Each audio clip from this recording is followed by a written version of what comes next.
বাবাজি ভাইরা, আজকে এই কবরে আমার ভাই, আপনার বাপ, আর কারো চাচা, কারো বোন এই কবরের মধ্যে শুয়ে আছে। আজকে এই কবরের মধ্যে শুয়ে শুয়ে আজকে তাকিয়ে আছে আল্লাহ গো। আজকে আমাদের রূহের মাগফিরাতের উদ্দেশ্যে আজকে হাদিস ও কোরআনের মাহফিল করেছে, দোয়ার মাহফিল করেছে।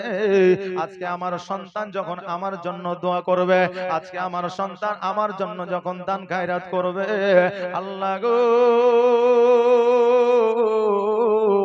সাদকায়ে জারিয়া হিসাবে আল্লাহ তুমি কবুল করে নিয়া আমাকে তুমি জান্নাতবাসী করবে। আজকে কত বড় আশা নিয়ে ওই কবর থেকে তাকায়া তাকায়া দেখছে, ওই কবর থেকে কত আশা রেখেছে। আমরা মনে করি আমরা দেখতে পাই না বলে তারা দেখতে পাই না, কিন্তু আজকে কবরে যারা আছে তারাই দেখতে পাচ্ছে। আজকে দেখতে পাচ্ছে, শুধু তাই নয়, কে দোয়া করবে আর কে করবে না এটারও খবর তারা রাখবে। ও বাবাজি ভাইরা, আজকে জগতের মধ্যে আপনার বাপ আপনাকে রেখে গেল, আপনার বাপের জন্য আপনি দোয়া করতে পারলেন না, এর চাইতে দুর্ভাগ্যবান জগতের মধ্যে আর কেউ রইল না। সুবহানাল্লাহ। এই দেখেন আমার একজন ভাই, নামটা কি জানো, ভালো নাম কি? হেলাল, হেলালি নাম না? এই দেখেন হেলাল সাহেব 1000 টাকা দান করেছে। নারে তাকবীর, নারে রিসালাত। জল বানু, জের বানু, সুবহানাল্লাহ, জাযাকাল্লাহ, মাশাআল্লাহ, বারাকাল্লাহ। জের বানু এই দেখেন 500 টাকা দান করেছে। আল্লাহ যেন দানকে কবুল করে, সকলে বলেন আমিন সুম্মা আমিন। বাবাজি ভাইরা, আজকে আপনার জন্য দোয়া, ওয়াজ এখনই শুরু করলাম, হ্যাঁ, আপনাদের কাছে সুযোগ পেলে চেয়েও লিব, দোয়াও করে দিয়ে যাবেন ইনশাআল্লাহ। ও বিরাদান মিল্লাতে ইসলামিয়া, আজকে আপনার বাপ চলে গেছে, কবর থেকে টুকটুক করে তাকায় আছে। আপনিও কালকে কবরের মধ্যে চলে যাবেন। কেউ বাঁচানোর জন্য জগতের মধ্যে আসে নাই। জগতের মধ্যে আমার আল্লাহ তাবারাক তাআলা প্রত্যেককে একটা সময় নির্ধারিত করে জগতের মধ্যে প্রেরণ করেছে। যখন তার সময়সীমা সমাপ্ত হয়ে যাবে, তার মৃত্যু ঘটবে, ওই অন্ধকার কবরে চলে যাবে। এই বাবাজি ভাইরা, কবরের মধ্যে আমরা আরামে থাকবো না কবরের মধ্যে আমরা আযাবে থাকবো, এই কথাটা আল্লাহ ছাড়া কেউ জানে না, আর মুমিন ব্যক্তি ছাড়া কেউ বুঝতে পারে না। আমার রাসূল পাক সাল্লাল্লাহু তাআলা আলাইহি ওয়াসাল্লাম বলেছে, হে আমার উম্মতিরা, কবরের খবর যদি তোমরা পাইতা, কবরের খবর যদি তোমরা জানতে পারতা, কবরে কি হয় না হয় তোমরা যদি বুঝতে পারতা, আজকে জমি জায়গা না করে, আজকে সন্তান না করে, আজকে মেলায় মেলায় না ঘুরে, আজকে গুনার কাজে লিপ্ত না হইয়া যতদিন জগতের মধ্যে বাঁচতে, ততদিন আল্লাহর কাছে নিজেকে আত্মসমর্পণ করতে, জোরে বলেন সুবহানাল্লাহ। কবর কাকে বলে বাবা? কবর এমন একটা ঘর, যেই ঘরে আপনার জানালা নাই, যেই ঘরে আপনার দরওয়াজা নাই, যেই ঘরে আপনার আলোর ব্যবস্থা নাই, যেই ঘরে আপনার ফ্যানের ব্যবস্থা নাই। এ মা বোনেরা, আজকে জগতের মধ্যে আমরা ঘরের মধ্যে ফ্যান লাগিয়েছি, অনেকে এসি লাগিয়ে দিয়েছি, গরমের মধ্যে থাকতে পারি না, আমাদের জানটা চলে না। ঘরের মধ্যে ফ্যান লাগাতো দূরের কথা, 5 মিনিটের জন্য বাথরুমে যায়, এই জন্য বাথরুমেও ফ্যান লাগিয়ে দিয়েছে যাতে অসুবিধা না হয়। কথা কি বুঝতে পারলেন?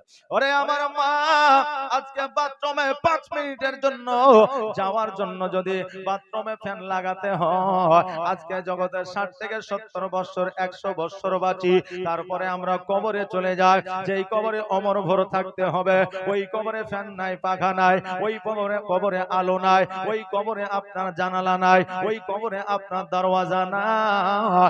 আজকে ওই কবরে কেমন করে থাকবে, ওই কবরে কেমন করে তুমি থাকবে, একটুকু চিন্তা করো না। আপনি বলবেন হুজুর গো, ওই কবরে কি আলো হবে না, ওই কবরে কি ফ্যান চলবে না, ওই কবরে কি এসি চলবে না, ওই কবরে কি দরওয়াজার ব্যবস্থা হবে না? আমার রাসূল বলেছেন, তুমি যেটা চাইবা সেটাই হবে, কিন্তু জগতের মধ্যে তোমাকে ভালো কাজ করতে হবে। কি ভালো কাজ করতে হবে? নামাজ পড়তে হবে, রোজা রাখতে হবে, মানুষকে সম্মান দিয়ে কথা বলতে হবে, হালাল রুজি খেতে হবে, তোমাকে সৎ চরিত্রে মানুষ হতে হবে। আর যদি সৎ চরিত্রে মানুষ না হতে পারো, কবরে তুমি কোনদিনও শান্তি পাবে না। আহারে কবরের আযাব যদি আমাদের জানা থাকতো আমরা কোনোদিন আত্মহত্যা করতাম না। কবরের যদি আযাব আমাদের জানা থাকতো জীবনে আমরা গুনাহ করতাম না। কবরের খবর যদি আমাদের জানা থাকতো জীবনে কোনোদিন আমরা জিনা করতাম না। কবরের খবর যদি আমাদের জানা থাকতো জীবনে কোনোদিন আল্লাহ রাসূলের আলোচনা থেকে বিরক্ত থাকতাম না। যখন আপনাকে কবরে শুয়াইয়া দেওয়া হবে ওই কবরে আল্লাহর ফেরেশতা আসবে, তিনটা প্রশ্ন করা হবে, তোমার রবকে, তোমার দিন কি, তোমার ধর্ম কি, তিনটা প্রশ্ন করা হবে। এই তিনটা প্রশ্নের উত্তর যদি আপনি দিতে পারেন আপনি সব জায়গায় পরিত্রাণ পেয়ে যাবেন। আর এই তিনটা প্রশ্নের উত্তর যদি দিতে না পারেন আপনি কোনো জায়গায় পরিত্রাণ পাবেন না। ওই ফেরেশতার প্রশ্নের উত্তর না দিলে আপনার ওই কবরে এমন বড় বড় সাপ আসবে, ওই সাপে আপনাকে দংশন করবে। যেমনই দংশন করবে একটা গরম তেলের খোলাতে যদি একটা মানুষ বা একটা আপনার মাছকে ছেড়ে দেওয়া হয় চনমন চনমন করে ওঠে আর পড়ে যেন আপনার তামা হয়ে যায়, কয়লা হয়ে যায়। একটা সাপের ছোবলে এত বিষ থাকবে, এত বিষ থাকবে আপনার শরীরটা আপনার পুড়ে তামা হয়ে যাবে। আমার আল্লাহ তাবারক তাআলা আবার পুনরায় আপনাকে জিন্দা করবে, আবার সাপে দংশন করবে, আবার আপনি পুড়ে ছাই হয়ে যাবেন। এইভাবে আপনার আযাব চলতে থাকবে। যারা সুদ খাবে, যারা হারাম খাবে তাদেরকে রক্ত পুজের আপনার পুকুরে ফেলে দেওয়া হবে। হেলতে হেলতে যখন পেরেশান হয়ে যাবে, সাঁতার কাটতে কাটতে যখন পেরেশান হয়ে যাবে তখন ডাঙার দিকে আসার চেষ্টা করবে, কিনারার দিকে আসার চেষ্টা করবে। আল্লাহর ফেরেশতারা মস্ত বড় আপনার পাথর নিয়ে থাকবে আর ওই ব্যক্তির মাথার উপরে আঘাত করবে। এমন করে আঘাত করবে রে বাবা তার মাথার মগজগুলো ছিটিয়ে যাবে। আর তার মাথার মগজগুলো যখন ছিটিয়ে যাবে পুনরায় আবার ওই ব্যক্তিকে জিন্দা করা হবে। জোরে বলেন সুবহানাল্লাহ। বিজল সরকার, সুবহানাল্লাহ, জাযাকাল্লাহ। বিজল সরকার 1000, নাজিরুল এই দেখেন 500 টাকা দান করেছে। বাবাজি ভাইরা আবার পুনরায় তাকে জিন্দা করা হবে। কারণ হইল কিয়ামত পর্যন্ত কবরের আযাব এইভাবে চলতে থাকবে। জোরে বলেন সুবহানাল্লাহ। ওরে আমার মা বোনেরা, ও আমার ভাই বাপজিরা, আজকে এই কবরকে কি তোমাদের স্মরণ হয় না? মরতে হবে এই কথাটি তোমরা কি ভাবো না? কবরের আযাব সম্পর্কে কি তোমাদের ভয় হয় না? অনেক মানুষ আছে কবরে গেলে দেখা যাবে কিন্তু কবর বলে শুধু একবার আয়, তারপরে দেখবি কবরের খবর কেমন। জোরে বলেন সুবহানাল্লাহ। কবর মুমিনদের জন্য ভালো, মুমিনদের জন্য ভালো।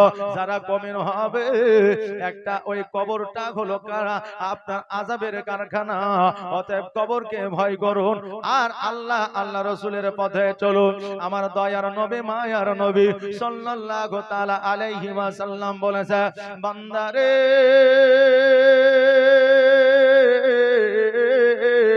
পৃথিবীর মধ্যে, জগতের মধ্যে যদি আমার উম্মতি প্রতিদিন প্রতিনিয়ত একবার নয়, দুইবার নয়, চারবার নয়, পাঁচবার নয়, 70 বার করে মরণকে স্মরণ করে আমার আল্লাহ তাবারক তাআলা কাল কিয়ামতের দিনে ওই বান্দাকে শহীদের দরওয়াজা দান করে। প্রতিনিয়ত প্রতিদিন যদি 70 বার করে মরণকে স্মরণ করে আল্লাহ তাকে কিয়ামতের দিন শহীদের দরওয়াজা দান করে। ও বেরাদার, এই মরণকে স্মরণ করলে তার দ্বারা জীবনে সাগীরা কাবীরা গুনাহ হবে না। আমার নবীজি বলে শুধু তাই নয়, আমি নবী আমার প্রতি তার মহব্বতটা বেড়ে যাবে। আর আমার প্রতি তার মহব্বত যখন বেড়ে যাবে আমি নবী আমার জন্য ওই বান্দাকে শাফাআত করা আমার জন্য প্রযোজ্য হয়ে যাবে। কিয়ামতের দিন আমার নবীজি উম্মতি শাফাআত লাভ করাবে। জগতের মধ্যে কিছু মানুষ আছে মুসলমান, তাদেরকেও বলা হয়, তারা বলবে নবীজি শাফাআত লাভ করাতে পারবে না, তারা বলবে নবী নূরের নয়, তারা বলবে নবী আমাদের মতো সাধারণ মানুষ। জোরে আওয়াজ দিয়ে বলেন নাউজুবিল্লাহ। ওই আমার বাবাজি ভাইরা, নবী যদি তোর মতো হইল, নবী যদি আমার মতো হইল, নবীর নাম কবরে, নবীর নাম কোরআনে, নবীর নাম হচ্ছে হাসরে, নবীর নাম হচ্ছে মিজানে, নবীর নাম আসমানে, নবীর নাম জমিনে, নবীর নাম মদিনাতুল মুনাওয়ারায়, নবীর নাম মক্কাতুল মুকাররমায়। ও বাবাজি ভাইরা, আমার নবী পাক সাল্লাল্লাহু তাআলা আলাইহি ওয়াসাল্লাম মুখের থুতু দিয়ে দিয়েছেন, জাবিরের বাড়িতে খাবারে বরকত হয়ে গেছে। নবীজি আমার চোখের থুতু দিয়ে দিয়েছেন, কাফেরের চোখের জ্যোতি বেড়ে গেছে। নবী আমার পাথর কাকরকে কথা বলিয়েছে। নবী আমার মা ফাতেমার বাড়িতে জান্নাতের খাবারের ব্যবস্থা করে দিয়েছে। আজকে যারা বলে নবী আমার মতো ছিল, তার কথা তার নিজের ভাই শোনে না। নিজের ভাই তো দূরের কথা, স্ত্রী পর্যন্ত শুনে না। আর ওই বলে নবী আমার মতো ছিল। ইয়ার মতো বেয়াদব জগতের মধ্যে আর দ্বিতীয় খুঁজে পাওয়া যাবে না। যার কথা নিজের বিবি শোনে না, ওই আবার বলে নবী আমার মতো ছিল। আচ্ছা বলেন, এর মতো বেয়াদব জগৎ আর খুঁজে পাওয়া যাবে? যাবে না। নবী আমার আলা, নবীর সাথে কারো তুলনা হবে না। এই জন্য কই বলছে আমার সোনার মদিনা, প্রাণের মদিনা, সব ভুলিব কিন্তু তোমায় ভুলতে পারি না। সব ভুলিব কিন্তু তোমায় ভুলতে পারি না। ভুলিনি, ভুলবো না, ভুলতে পারি না। সব ভুলিব কিন্তু তোমায় ভুলতে পারি না।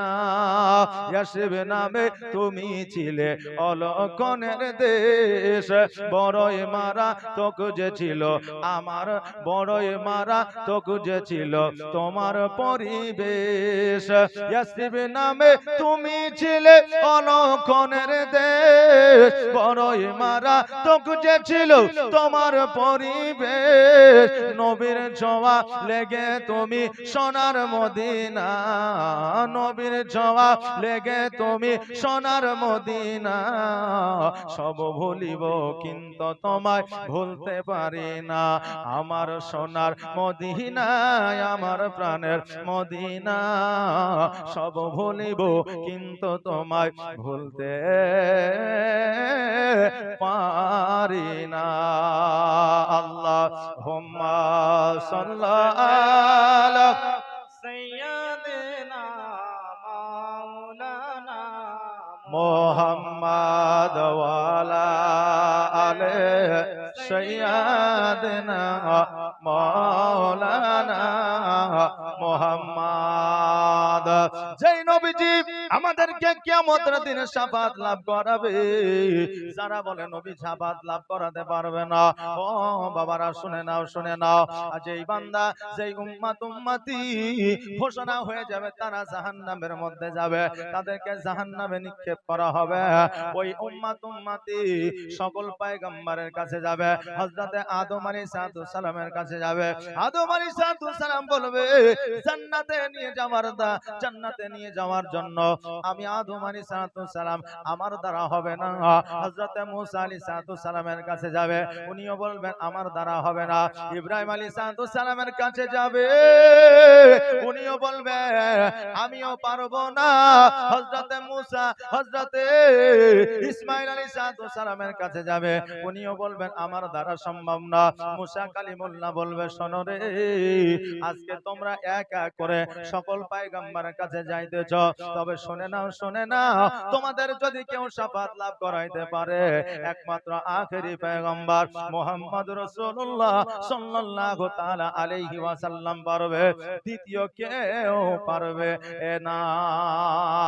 আমার নবীজির কাছে যাবে, যাওয়ার পরে নবীজিকে বলবে ইয়া রাসূলুল্লাহ, ইয়া হাবিবাল্লাহ, নবী গো আমাদের স্থান জাহান্নামের মধ্যে হয়েছে, আমাদেরকে শাফাআত লাভ করাইতে পারবে? নবী আমার বলবে আনা হালাহা, অবশ্যই আমি শাফাআত লাভ করাবো। আমার নবী পাক সাল্লাল্লাহু তাআলা আলাইহি ওয়াসাল্লাম আল্লাহর দরবারে দোয়া করবে, ফরিয়াদ করবে। আল্লাহ বলবে হাবিব গো জীবনে তোমার দোয়া আমি ফিরায় দিই নাই, তোমার দোয়া আমি কোনোদিন ফিরায়া দিব না। আজকে উম্মতের জন্য যখন দোয়া করেছো, আমি আল্লাহ তোমার সকল উম্মতকে আমি নাজাত লাভ করলাম। করলাম, জোরে বলেন সুবহানাল্লাহ। সুবহানাল্লাহ, সুবহানাল্লাহ। জান্নাতে দিয়ে দিলাম। নবী আমার পুলসিরাত পার করাইবে, পুলসিরাত পার করাবার পরে উম্মতিরা বলবে, হুজুর গো আজকে আমরা বড় পিপাসিত, আমাদের কলিজাটা শুকিয়ে গেছে, একটু কি পানি পান করা যাবে না? নবী আমার বলবে, তোমরা কি জানো না আমার আল্লাহ কোরআনুল মাজিদের মধ্যে লিখে দিয়েছে, ইন্না আতাইনাকাল কাউসার ফাসাল্লি লিরাব্বিকা ওয়ানহার ইন্না শানিয়াকা হুয়াল আবতার। উম্মতিরা রে, আমার আল্লাহ তাবারাক তাআলা আমাকে কাউসার দান করেছে, আমি যাকে খুশি কাউসার দান করতে পারি। আমার নবীজি সকল উম্মতে কাউসারের পানি দান করবে, যেই পানি মধুর চাইতেও মিষ্টি বেশি, যেই পানি আপনার বরফের চাইতেও শীতল বেশি, যেই পানি আপনার দুধের চাইতেও সাদা বেশি, ওই পানি আমার নবীজি সকল উম্মতিকে পান করাইবে। আর ওই পানি একবার পান করিলে কিয়ামত পর্যন্ত পিপাসা লাগে না। যেই পানি পান করিলে কিয়ামত পর্যন্ত পিপাসা লাগে না, ওই পানি আমার নবীজি পান করাইবে। আজকে জগতের মধ্যে যারা বলে নবী আমার মতো ছিল, কালকে কি তারা কাউসারের পানি পান করাইবে? কাউসারের পানি তো দূরের কথা, জমজমের পানিও তারা পান করাইতে পারে না। তারা আবার নবীর সঙ্গে তুলনা করে, জোরে বলেন নাউজুবিল্লাহ। এ মা বোনেরা, আমার নবীজির মান ও সম্মান কতটা, আমার নবী পাক সাল্লাল্লাহু তাআলা আলাইহি ওয়াসাল্লামের মান ও সম্মান ইজ্জত আমার আল্লাহ বাড়িয়ে দিয়েছে। আর আল্লাহ যার সম্মান ইজ্জত বাড়ায় দেয়, জগতের কোন মানুষ তাকে অসম্মান করতে পারে না। নবীর দায়িত্বখানা আমার আল্লাহ নিয়েছে। জগতের কিছু মানুষ যদি নবীকে বেইজ্জতি করব মনে করে, তাদের দ্বারা কিয়ামত পর্যন্ত সম্ভব হবে না। আজকে জগতে একটা গ্রামে একটা কর্নারে থাকিয়া আজকে নবীর নামে গীবত করে। আবু জেহেল চেষ্টা করেছিল, পারে না। উতবা সাইবা চেষ্টা করেছিল, পারে না। তাদের টাকার অভাব ছিল না, পয়সার অভাব ছিল না, সৈন্যর অভাব ছিল না, লোকের অভাব ছিল না, বন্ধুর অভাব ছিল না, তবু আমার নবীকে দমন করতে পারে না। আজকে তুমি ছোট্ট একটা গলিতে থাকিয়া নবীকে দমন করবে, তোমার দ্বারা সম্ভব হবে না। হবে বাবা? হবে না। আমার নবী পাক সাল্লাল্লাহু তাআলা আলাইহি ওয়াসাল্লাম যখন মা হালিমা রাদিয়াল্লাহু তাআলা আনহার বাড়িতে যখন লালিত পালিত হইতেছিলেন, আমার নবীজি জুমরার সঙ্গে যখন ছাগল চড়াইতে গিয়েছে, যাওয়ার পরে হঠাৎ করে দেখছে যেন দুইজন ব্যক্তি এসেছে, গায়ে তাদের সাদা পোশাক, মাথায় তাদের সাদা পাগড়ি, মুখ ভরা যেন দাড়ি, নুরানিময় চেহারা। আমার নবীজির দুই হাত ধরিয়া দুই যেন পাহাড়ের দিকে নিয়ে যায়। জুমরা বলে, আমার নবীকে কোথায় নিয়ে যায়? জুমরা আমার নবীজির পেছনে পেছনে যায়। এবার পাহাড়ের উপরে গিয়া দেখছে যেন আমার নবীজিকে যেন শুয়ে দিয়েছে। শুয়ে দেওয়ার পরে গলা থেকে যেন নাভি পর্যন্ত চিরে দিয়েছে।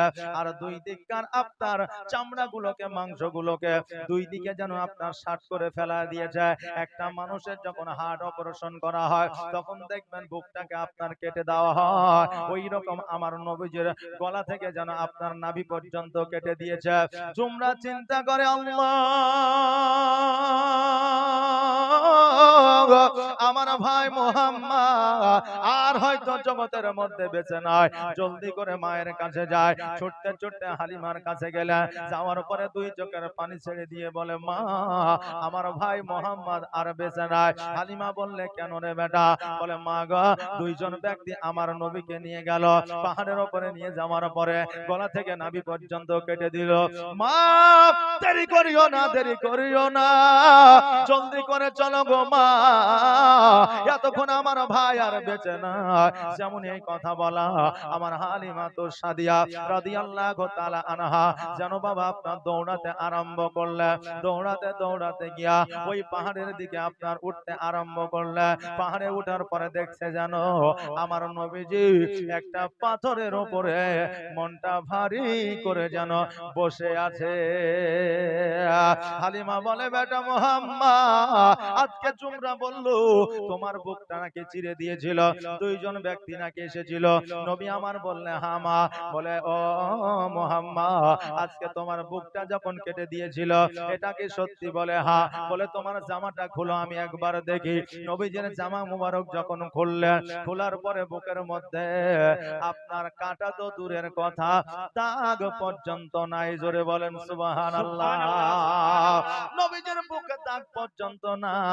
আমার নবীজিকে বললে ও মুহাম্মদ, তুমি যে বলছো আমার বুকটাকে চিরে দিয়েছে, জুমরা তুমি তো বলছো বুকটাকে চিরে দিয়েছে, জগতের মধ্যে এমন কোন ডাক্তার নাই, জগতের মধ্যে এমন কোন মাস্টার নাই, জগতের মধ্যে এমন কোন হাকিম নাই যে কাটার সঙ্গে সঙ্গে ওই জায়গাটা মিটায় দিবে, ভালো করে দিবে। এই রকম মেডিসিন এখনো পর্যন্ত তৈরি হয় না। নবী আমার বলে মা আমি জানি না, জানি না, আমি নিজের চোখে দেখলাম আমার বুকটাকে কেটে দেওয়া হলো, জ্বালা নাই, যন্ত্রণা নাই, ব্যথা নাই, বেদনা না, আমার মনের মধ্য থেকে কি যেন একটা বাহির করলো, তারা পরিষ্কার করে আমার বুকের মধ্যে আবার সেটিং করে দিয়ে চলে গেল। অর্থাৎ রাবিরা বর্ণনা করেছে ওই সময় আমার নবীজি আপনার কারখানাকে আল্লাহর ফেরেশতারা পরিষ্কার করে দিয়ে গিয়েছিল। জোরে বলেন সুবহানাল্লাহ। হালিমা বলছে মুহাম্মদ, আজকে মক্কা থেকে তোমাকে নিয়ে এসে লালন পালন করে দিয়েছি রে বেটা, আজকে তোমার এই অবস্থা আমি শুনলাম, পরে যদি কোনো দুর্ঘটনা ঘটে যায় আমি মা আমিনাকে জবাব দিতে পারবো না, আমি আব্দুল মুত্তালিবকে জবাব দিতে পারবো না। মুহাম্মদ আর দেরি নয়, দেরি নয়, চলো চলো তোমাকে তোমার মায়ের বাড়িতে রেখে আসি, আগামী কালকে চলে যাব। মা হালিমা যখন এই কথা বললে আমার নবীজি খুশি হয়ে গেলে। আজকে এমন কোন সন্তান আছে গো বাবা, মায়ের কথা বললে খুশি কে না হয়? স্ত্রীকে যদি বলেন তোমার মায়ের বাড়ি থেকে বেরিয়ে আসে, ওই স্ত্রী খুশি হয়ে যায়। মায়ের বাড়ির কথা শুনলে জগতের সবাই খুশি হয়ে যায়। আহারে আজকে পেরেশানির মধ্যে পড়িয়া কত আপনার যুবকেরা মা বাপের মহব্বত ছাড়িয়া কলকাতায় পড়ে আছে, চেন্নাইয়ে পড়ে আছে, আজকে কত জায়গা কাজ কর্মরত আছে।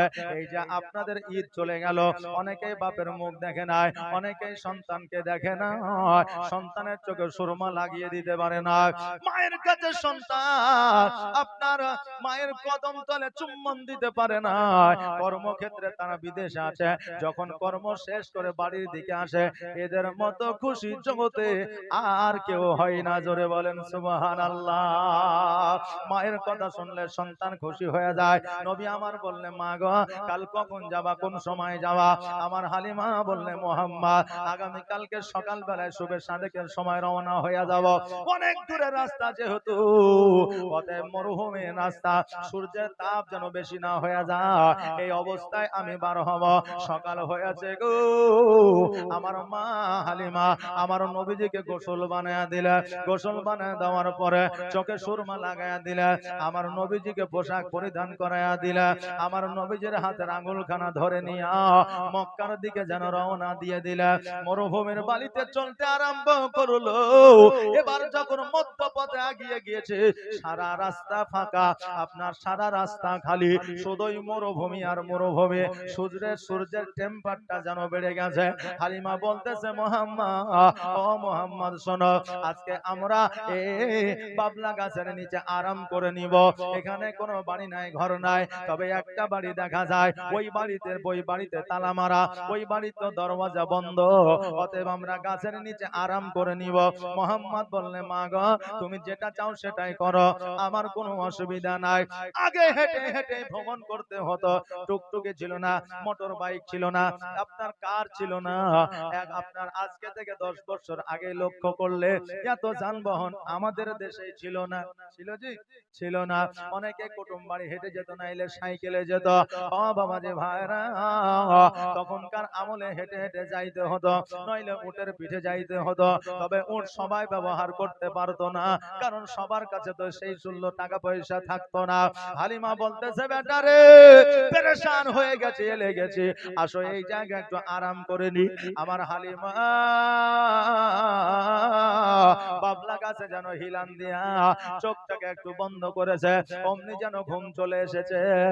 আমার নবীজি চিন্তা করেছে, আল্লাহ গো, সামনে তো একটা ঘর দেখা যায়, ঘরে তো তালা মারা আছে, ওগো আল্লাহ, এই ঘরের মধ্যে কি আছে আমি নবীজি দেখতে চাই। যারা 4 বছরের সন্তান হয়, 5 বছরের সন্তান হয়, তাদের জানার একটা আগ্রহ থাকে, থাকে না?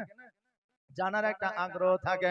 আপনার বাড়িতে দেখলেন যদি বাচ্চা থাকে, তবু আপনি বুঝতে পারবেন আমার নবীজির আপনার জানার চাহিদা ছিল আলাদা, আর এখন বর্তমানে বাচ্চাদের চাহিদা হলো আলাদা।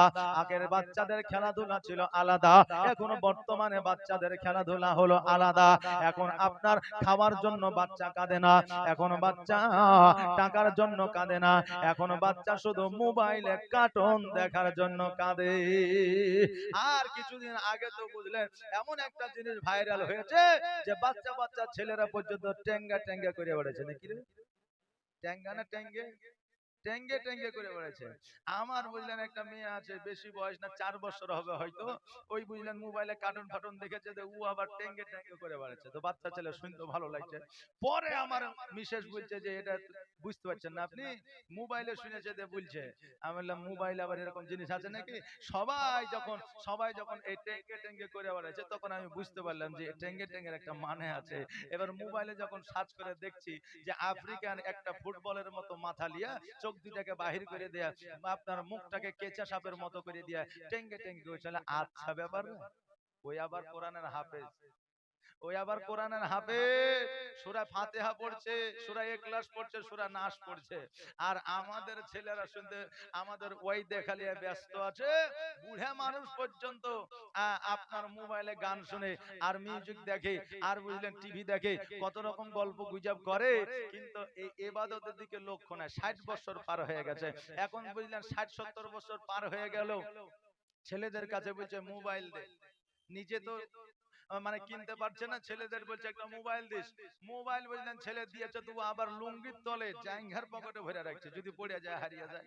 এক বুড়িয়া বুঝলেন ওই তল পকেটে আপনার মোবাইল ভরে নিয়েছে আর লুঙ্গি পিঁধে আছে বুঝলেন, আর ট্রেনে কিন্তু চলে এসেছে, ট্রেনে চলে এসে। আর মোবাইলের রিংটোন বুঝলেন এক একজনেতে এক এক রকম ভাবে সেটিং থাকে নাকি? হ্যাঁ, কারো গজাল, কারো নাচ, কারো মিউজিক, কারো গান, হ্যাঁ, কারো আবার কত রকম থাকে, কারো মেসেজ এলে ওই ওই করছে।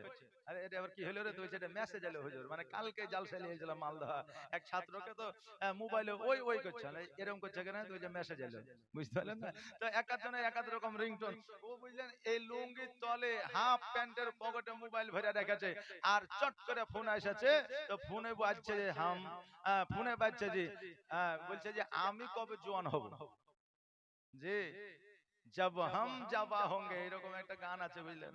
হ্যাঁ, তো বলছে যে আমি কবে জওয়ান হব, ফোন এসছে, আর যেমনই ফোনের রিংটোন শুরু হয়েছে তেমনি বুঝলেন আপনার গান চালু হয়ে গেছে, বুঝতে পারলেন না? গান চালু হয়ে গেছে যে জব হাম জাবা হোঙ্গে।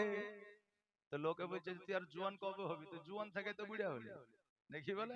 হ্যাঁ, তা আমাদের বুড়া মানুষ এখন মোবাইল দেখছে, তো মোবাইলে এমন সেটিং আছে যে ওরকম দেখে মনে হবে না যে ও বুড়া মানুষ, কথা বুঝলেন? অতএব সঠিক পথে আসুন, সত্য পথে আসুন, নিজের জীবনকে পরিবর্তন করুন। পরিবর্তন করাটাই হলো আমাদের জীবনটা পরিবর্তন করতে পারলে আমরা সাকসেস। মাস্টার ডাক্তার হলেই আমরা সাকসেস নই। আল্লাহ যেন সে তৌফিক দান করে, সকলে বলেন আমিন। মহিদুল ইসলাম 500 টাকা দান করেছে, আল্লাহ যেন দানকে কবুল করে, সকলে বলেন আমিন সুম্মা আমিন। বাবাজি ভাইরা, তখনকার বাচ্চাদের খেলাধুলা ছিল আলাদা, এখনকার বাচ্চাদের খেলাধুলা হলো আলাদা। তখনকার বাচ্চাদের চাহিদা ছিল আলাদা, এখনকার বাচ্চাদের চাহিদা হলো আলাদা। আমার দয়ার নবী, মায়ের নবী সাল্লাল্লাহু তাআলা আলাইহি ওয়াসাল্লাম গুটি গুটি পায়ে ওই দরওয়াজার সম্মুখে গেল। যাওয়ার পরে দরওয়াজাটা যেমনই ছেড়েছে, অমনি যেন বাবা ওই ঘরের মধ্যে মূর্তি পূজা ছিল, সমস্ত মূর্তি পূজা আমার নবীজির কদম তলে পড়েছে। জোরে বলেন সুবহানাল্লাহ। পূজারি পুরোহিত পার হয়ে আসিয়া ওই আমার দয়ার নবীকে বলতেছে, বাচ্চারে আজকে এই মূর্তি পূজাগুলো কেন ভাঙলে? নবী আমার বলছে, শোনো গো, আমি মাত্র 5.5 বছরের বাচ্চা, এত বড় মূর্তি আমি কেমন করে ভাঙতে পারবো? আমার দ্বারা সম্ভব নয়। এই মূর্তি পূজাগুলো নিজেই ভেঙে পড়েছে। কারণ মাটি জানে, আসমান জানে, জমিন জানে, গাছপালা জানে, নদী নালা জানে, সবাই জানে ইনি হলেন আখিরি পয়গম্বর মুহাম্মদুর রাসূলুল্লাহ সাল্লাল্লাহু তাআলা আলাইহি ওয়াসাল্লাম। ওই মূর্তি পূজাও জানে এটাই হলো আমাদের নবী। এই জন্য ওই মূর্তি পূজাগুলো ভেঙে গিয়ে আমার নবীর পদতলে পড়েছে। ওই পুরোহিত বলল, শোনো রে, আজকে তুমি বাচ্চা এই মন্দিরে পূজাগুলো ভাঙতে পারবে না, এটাই আমি জানি, কিন্তু গ্রামে গঞ্জের শহরের মানুষ যখন আসবে আমি জবাব দিতে পারবো না, এই জন্য তোমাকে বন্দী করে রাখলাম। ওই মানুষগুলোর সম্মুখে তোমাকে জবাব দিতে হবে। এইদিকে হালিমা রাদিয়াল্লাহু তাআলা আনহা গোটে গোটে পায়ে আপনার মা হালিমা আমার দয়ার নবীকে যেন খোঁজাখুঁজি করেছে, কারণ নবীকে দেখা যায় না। ওই ঘরের মধ্যে গেলেন, যাওয়ার পরে ওই পুরোহিতকে জিজ্ঞাসা করে, ও ভাই শোনো শোনো, একটা নুরানিময় চেহারা 5.5 বছরের সন্তান, ওই সন্তানটিকে খুঁজে পাওয়া যায় না, তুমি কি তাকে দেখেছো? ওই পুরোহিত বলল, আমি একজনকে বন্দী করে রেখেছি, ওই সন্তানটি কি না একবার তুমি দেখে নাও। আমার হালিমা রাদিয়াল্লাহু তাআলা আনহা যখন কোটি কোটি ভাই আমার নবীজির সম্মুখে গেলেন, যাওয়ার পরে বলতেছে, পূজারি এটাই হলো আমার সন্তান মুহাম্মদ, অতএব এই সন্তান মূর্তি পূজা ভাঙতে পারে না। পুরোহিত বলল, না না না, এই সন্তানই ভেঙেছে।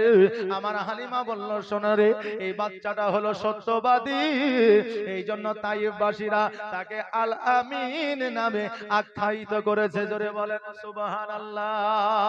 আল আমিন নামের অর্থ হলো আপনার সত্যবাদী। আমার নবীজিকে যেন ছাড়তে চায় না।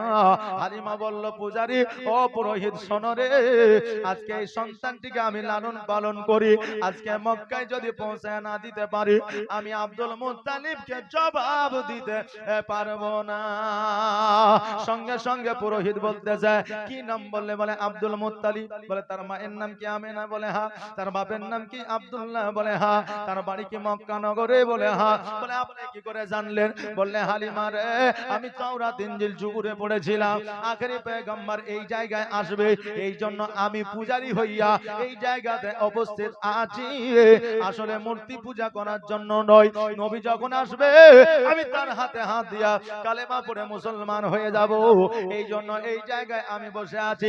আমার নবীজিকে যায় বলে, হুজুর গো, আমার বড় বেয়াদবি হয়ে গেছে, আমি জানতে পারি নাই, বুঝতে পারি না, অতএব আমাকে ক্ষমা করে দিয়ে আমাকে আপনি কালেমা খানি পড়াইয়া নেন। হালিমা বললে, এখনো তো কালেমা শুরু করে না। ওই আপনার পুরোহিত বলল, শোনো গো, আজকে নবীজি যখন কালেমা দাওয়াত দিবে, ও ততক্ষণ হয়তো আমি বেঁচে থাকবো কিনা কোনো গ্যারান্টি নাই, এই জন্য আমি মুনাফিক হয়ে মারা যেতে চাই না, কাফের হয়ে মারা যেতে চাই না, একজন মুমিন হয়ে জগতের মধ্য থেকে বিদায় নিতে চাই। জোরে বলেন সুবহানাল্লাহ। নবী আমার ওই পুরোহিতের হাত কানায় হাত দিয়া কালেমা তাইয়্যিব পড়ান, লা ইলাহা ইল্লাল্লাহু মুহাম্মাদুর রাসূলুল্লাহ সাল্লাল্লাহু তাআলা আলাইহি ওয়াসাল্লাম কালেমা খানি পড়ে আপনার মুসলমান বায়না নিলে, এবার আপনার এই জায়গা প্রশ্ন অনেকেই করবে, অনেকেই করতে পারে, নবী আমার 40 বছর বয়সে নবুয়ত প্রাপ্ত হয়েছে, তখন ইসলামের প্রচার প্রসার করেছে, তার আগে কি ইসলাম প্রচার প্রসার করেছে? নবীজি আমার বাচ্চা থেকে ইসলামের দাওয়াত দেওয়া শুরু করে দিয়েছে। জোরে বলেন সুবহানাল্লাহ। কারণ মক্কাবাসীরা নয়, মদিনাবাসী আরববাসীরা জানতো, তাওরাত ইনজিল জুবুরে পড়েছিল, আব্দুল্লাহর ঘরে একটা সন্তান আসবে, মা আমিনার ঘরে একটা সন্তান আসবে, যে ইসলামের প্রচার ও প্রসার করবে। এই জন্য আমার নবীজির চারিদিকে দুশমনে দুশমন ছিল। জোরে বলেন সুবহানাল্লাহ। নবী 40 বছর বয়সে নবুয়ত প্রাপ্ত হয়েছে ঠিকই, কিন্তু নবী আমার আগেরও নবী ছিলেন, আপনার শেষেও নবী ছিলেন। জোরে বলেন সুবহানাল্লাহ। ওই নবীজি আপনার কালেমা পড়া মুসলমান বানায় দিলেন। মা হালিমা রাদিয়াল্লাহু তাআলা আনহাকে সঙ্গে করে নিয়ে জানো আপনার মক্কার মধ্যে পৌঁছে গেলেন। মা আমিনা রাদিয়াল্লাহু তাআলা আনহার কাছে উঠে দিলেন, আমিনা তোমার সন্তানকে আমি নিয়ে আসলাম, তোমাকে উপহার দিয়ে দিলাম, তোমার হাওলাতে লাগিয়ে দিলাম। অতএব আমিনা যদি কোনো প্রয়োজন হয়, যদি কোনোদিন মুহাম্মদকে আমার বাড়িতে পাঠাও, আমাকে একবার খবর দিয়ে দিবে, আমি নিজে আমার মুহাম্মদকে সঙ্গে করে নিয়ে যাব, আমি পুনরায় লালন পালন করে দিব। কারণ হইল ভালো জিনিসের গুণ যারা পাবে তারা খারাপ কখনো নিবে না। নিবে না। কারণ আমার নবীজিকে যখনই পাঠাইতেন হালিমার বাড়িতে, তখনই হালিমা অ্যাকসেপ্ট করতেন। কারণ হালিমার বাড়িতে যখন আমার নবী গিয়েছিলেন, হালিমার বাড়িতে আল্লাহ রহমত বর্ষিত করেছিলেন, খেজুর গাছে খেজুর ধরেছিল, ছাগল বকরিতে দুগ্ধ দিতে আরম্ভ করেছিল, হালিমার অসুস্থতা দূর হয়ে গিয়েছিল, হালিমার বাড়িতে বরকত হয়েছিল। এত কিছু সাবসিডি যদি পায়, তবে বলে কে এমন আছে জগতের মধ্যে যে আমার নবীকে নিবে না? হালিমা বলল, আমি না, যদি কোনোদিন প্রয়োজন হয়, যদি কোনোদিন দরকার হয়, আমাকে বলবে, আমি নবীকে নিয়ে গিয়ে লালন পালন করে দিব, কোন রকমের অসুবিধা হবে না। আমার আমিনা রাদিয়াল্লাহু তাআলা আনহা বললে, হালিমা বোন রে, আজকে 6 বছর পরে, 5 বছর পরে আমার কলিজার টুকরাকে আমি আবার পুনরায় আমার বুকে পেয়েছি। অতএব এখন আর আমার নবীকে কোথাও পাঠাবো না। যাও যাও হালিমা, বাড়ি গেলে জলদি করে চলে যাও, কারণ হইল অনেকটা পথ, আর যদি না যাও তুমি আমার বাড়িতে থেকে যাও। হালিমা বলল, বোন রে, আমার এই জায়গায় থাকা যাবে না, এই জন্য থাকা যাবে না, আমার বাড়িতে আমার একটা সন্তান আছে। হালিমাই বলে, মা আমিনার কাছ থেকে বিদায় নিয়ে আমার হালিমা যেন তাইফের দিকে রওনা হইলেন। আমার নবীজি যেন বাবা এবার বাড়ি থেকে বাইরে বের হয়েছে, ছেলেরা বাচ্চারা খেলাধুলা করতেছে, নবী আমার যেন দেখতেছে। আর সন্ধ্যাবেলা ওই বাচ্চাদের বাবা এবং মা আসিয়া ওই বাচ্চাদের যেন ডেকে ডেকে বাড়ি নিয়ে যায়। নবী আমার একটা জিনিস লক্ষ্য করলে, ওগো আল্লাহ, আজকে যে বাচ্চারা খেলাধুলা করতেছিল তাদের বাপ এসে সেই বাচ্চাগুলোকে নিয়ে গেল, কিন্তু আল্লাহ গো, আজকে আমার 5.5 বছর বয়স হলো, 6 বছর বয়স হলো, ওগো আল্লাহ, আমার আব্বাকে তো আমি কোনোদিন দেখি নাই, আমার আব্বা কোনোদিন আমাকে কোলে নেয় নাই, আমার আব্বা আমাকে কোনোদিন গোসল বানায়া দেয় নাই, আমার আব্বা কোনোদিন আমাকে নিতে আসে না। আল্লাহ গো, আমি আমার মাকে জিজ্ঞাসা করব, আমার আব্বা কেন আসে না, আমার আব্বা কেন কোলে নেয় না, আমার আব্বা কেন আমার কপালে চুম্বন করে না, আমার আব্বা কেন আমাকে গোসল বানায়া দেয় না, আমি মাকে গিয়ে জিজ্ঞাসা করব। নবী আমার গুটি গুটি পায়ে বাড়িতে আসলে, আসার পরে মাকে জিজ্ঞাসা করে, বলে, মা, সকলের আব্বাকে দেখা যায়, সকলের সন্তানকে কোলে উঠে নিয়ে যায়, কিন্তু আমার আব্বা কেন আসে না? যেমন এই কথা বলারে বাবা, আমার মা আমিনা রাদিয়াল্লাহু তাআলা আনহা অমনি যেন অঝর নয়নে কান্না করতে আরম্ভ করেছে। কেন কান্না করছে? কারণ জগতের মধ্যে যেই মায়ের স্বামী না, একমাত্র সেই মাই জানে স্বামীর কতটা ব্যথা, স্বামীর কতটা বেদনা, স্বামীর কত জ্বালা, স্বামীর কত আপনার যন্ত্রণা। ওই স্বামীর মর্ম ওই মা আপনার মহিলাই বোঝে। যাদের স্বামী আছে তারা স্বামীর কদর বোঝে না। যাদের স্বামী আছে তারা স্বামীর কদর বোঝে না। আপনি বলবেন, হুজুর গো, তারা স্বামীর কদর কেমন করে বোঝে না? স্বামীর কদর যদি বুঝতো, স্বামীকে গালাগালি দিত না। স্বামীর কদর বুঝলে স্বামীর কথা অমান্য করতো না। স্বামীর কথা, স্বামীর গুরুত্ব যদি বুঝতো, স্বামীর সংসার ছেড়ে বাপের বাড়ি যাইতো না। আরে মা, জগতের মধ্যে একমাত্র বিনা স্বার্থে যদি তোমাকে ভালোবাসে, তোমার স্বামী বাসে, যদি তোমার অসুবিধা হয়, স্বামীকে তালাক দিয়া ডিভোর্স দিয়া 2 বছর বাপের বাড়িতে থেকে দেখা, বোন দেখতে পারবে না, ভাই দেখতে পারবে না, মা দেখতে পারবে না, বাপ দেখতে পারবে না, সর্বসময় বলবে এমন একটা কন্যা জন্ম দিয়েছে যার স্বামীর বাড়িতে ভাত জোটে না। এই জন্য অনেক বিবি আছে যে স্বামীর জ্বালা যন্ত্রণা সহ্য করেও বাপের বাড়ি যায় না, যে স্বামীর দুচড় খাওয়া ভালো, মার খাওয়া ভালো, কিন্তু বাপ মায়ের ভাইয়ের কথা শোনা ভালো নয়। বাবাজি ভাইরা, এই জন্য আমার মায়েদের বলবো, মা গো, স্বামী যতক্ষণ পর্যন্ত আছে স্বামীর খিদমত করুন, স্বামীকে ভালোবাসুন, স্বামীর সঙ্গে হেসে খুশি আপনার হেসে খুশি হয়ে কথা বলো, কারণ স্বামী হলো আপনার শেষ সম্পদ। কারণ হইল স্বামীর সেবায় আপনার জান্নাত মিলবে, স্বামীর সেবা যদি না হয় জান্নাত মিলবে না। 3টা কারণে নারীরা বেশি জাহান্নামী হবে। আমার রাসূল পাক সাল্লাল্লাহু তাআলা আলাইহি ওয়াসাল্লাম বলেছেন 3টা কারণে নারীরা বেশি বেশি জাহান্নামে যাবে।